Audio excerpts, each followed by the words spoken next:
I think it really is a special place in the world, like the barbershop has just so many good conversations and relationships and connections are, initiated and developed within this kind of space. And Tell me about that. What kind of friendships or bonds have formed right here? let's take music for example.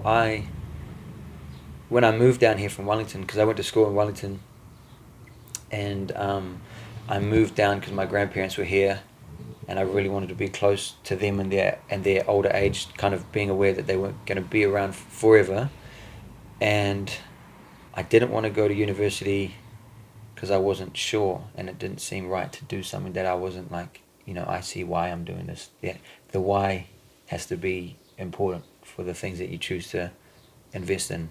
And I was like, I don't have a strong enough why, so I'll just pause on that. Let me find a job. What should I do? Oh, barbering. Yeah. So I went in, got a job, and then music was just like not even in the. It was so far in the periphery, I couldn't care about it at that time. And then a guy walked in off the street for a haircut, and then after the haircut, he was like, "Bro, I heard one of your songs that you'd put out in high school. I really liked it. I want to record more of your music." And then he became one of my best friends to this day. We're still doing stuff together Here in Christchurch? here in Christchurch. And What's his name? Loie Nagel. And I started like working on the music muscle again, working out the music muscle. And had I not worked in the barbershop, it was another one of those moments in life where you're like, whoa, that was a turning point. Kia ora, it's me, Kadambari Raghukumar, with another episode of Here Now. I'm at artist Vallé's barbershop/music studio/residence in Christchurch, and I'm told it gets really busy here towards the end of the week. So I'm here nice and early on a Tuesday morning. There's no sign outside, and when I walk in, the first thing I notice is some typical cultural paraphernalia from Papua New Guinea, a carved wooden crocodile, for example.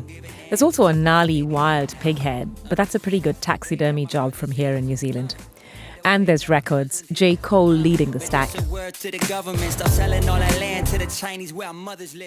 It's a small, intimate space, and I can see how it could feel like walking into a quiet little refuge with the bonus of walking out with a haircut. What do people think when they come in here? They enjoy it. They enjoy this intimate setting too, because I'd previously worked in bigger stores with you sort of 8 to 10 chairs going all at the same time, and it's loud and intense conversation. And there's a beauty in that too. That has its enjoyable days. But I think most guys probably prefer, most men probably prefer more quieter, still. In my experience anyway, feel more comfortable and confident coming to a place like this where it's not all these things jumping out at you, and you can just sort of relax and not worry. The barbershop is a hub of sorts, right? It is a hub of secrets. It's a hub of stories, and it's a hub of connection, really. Yeah, big time. It is. It's all of those things that you said. It's special. There's no other place like it that I'm aware of. I feel like the more modern we get, the fewer hubs there are. I can think of people's religious places of gathering, but there always seems to be more of an agenda there. There's a focus, there's a pre-planned out thing that we're coming here for and unifying for, whereas the barbershop is whoever the hell you are, whatever the hell you think, you know what I mean? It feels more diverse, but I think we overuse that word diverse. Yeah, that just gets thrown around and it's lost its meaning.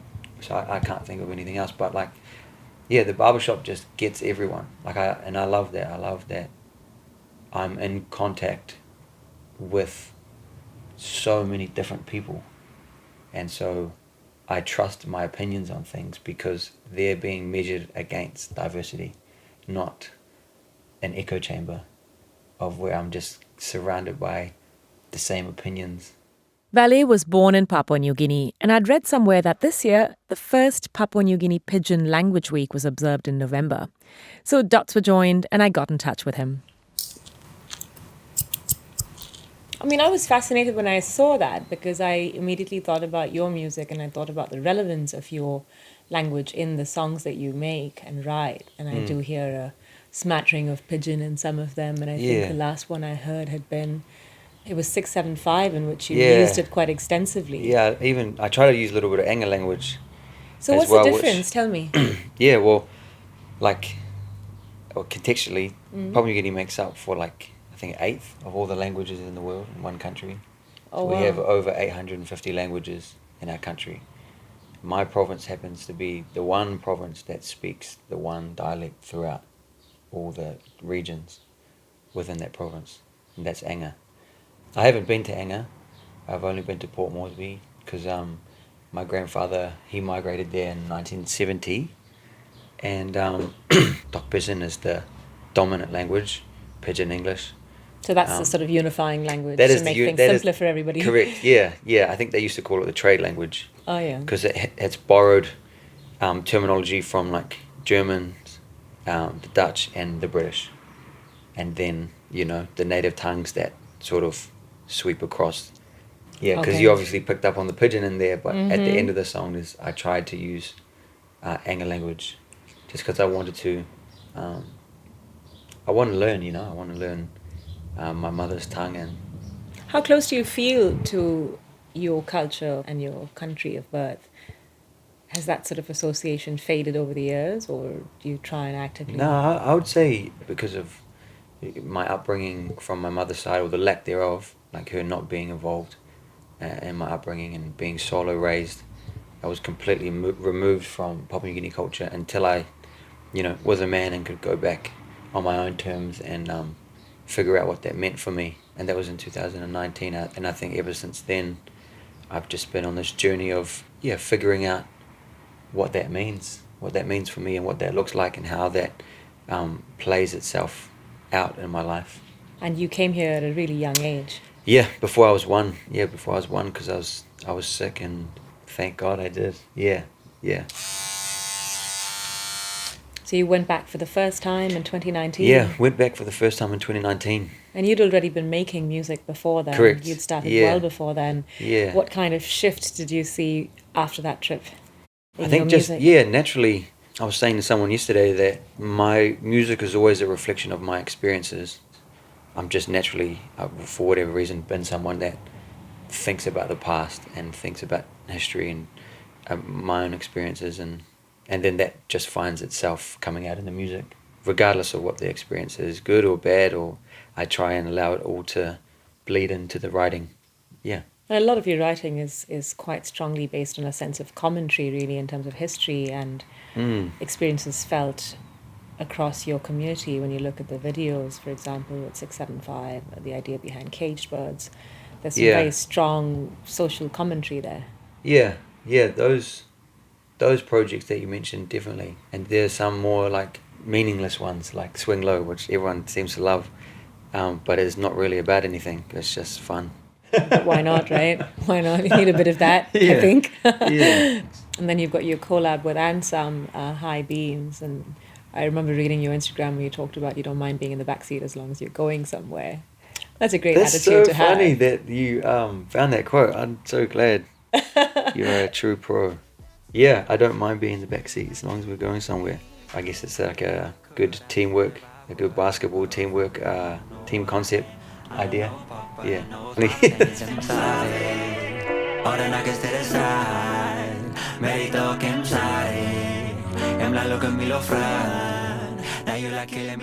There's a fair bit of light and shade to his work. These days, Vallé's in the throes of trying to get a documentary off the ground, and it's a deeply personal one. I'm in, it feels like forever, but still the early phases of a documentary that I'm working on. Kind of a hybrid documentary that has components of it that are scripted, but it's mainly factual about my migration journey and how my brother got left behind, and then how I've sort of attempted to rehabilitate a fractured family so that we can make something of it and heal from our past, and the documentary kind of follows it in real time. Can you tell me a little more about that? I can. Which parts do you want to know more about? I'm curious. You say your brother got left behind and you Yes, arrived yeah. here.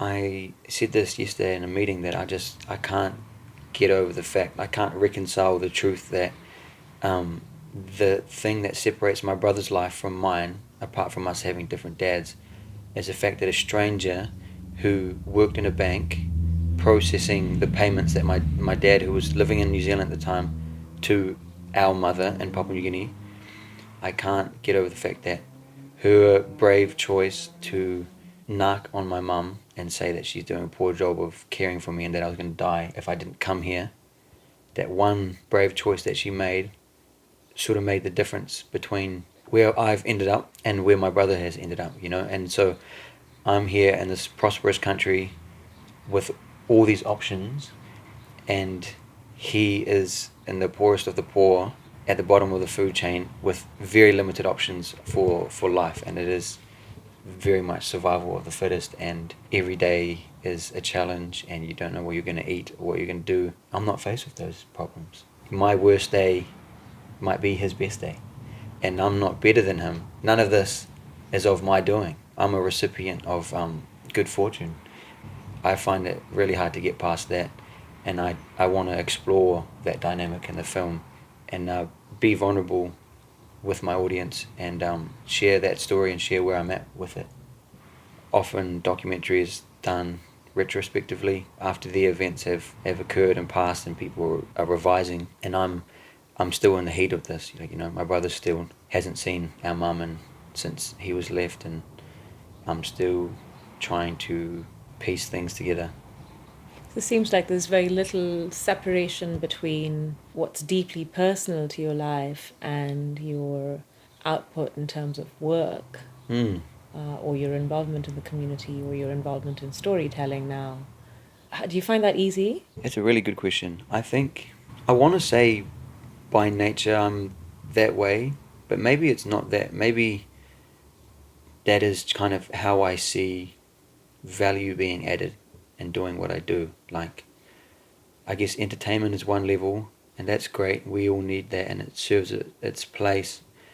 But if I'm going to do this and spend my life being invested, because I pay a price, my family pays a price. In doing this, I'm saying no to other things, right? And like conventional pursuits that are more stable and more certain, and the paycheck is routine. And so with all that being considered, if I'm going to like do this, the outcome or what I'm chasing has to be impactful or meaningful. And if it's not, I would just rather not, I think, all things considered, because I'm someone that is analytical in my, like, the way I think about things, and factoring all those things in that I mentioned, I just can't see how it would be worth it if I couldn't.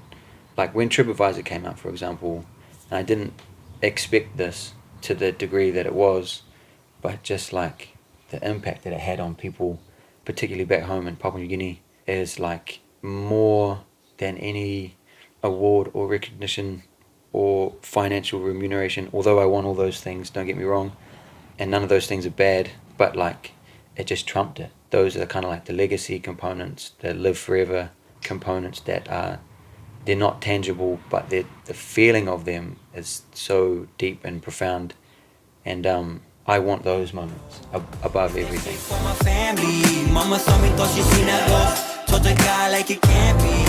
That's Vallé talking to me in Christchurch. I'm Kadambari, and each week I produce an episode of Here Now featuring people with roots from all around the world who live here in New Zealand. You can follow the podcast on all your favourite podcast platforms, and you'll also find us on the RNZ website with videos sometimes. Today's episode was mixed by Ben Pierce. Thanks for listening.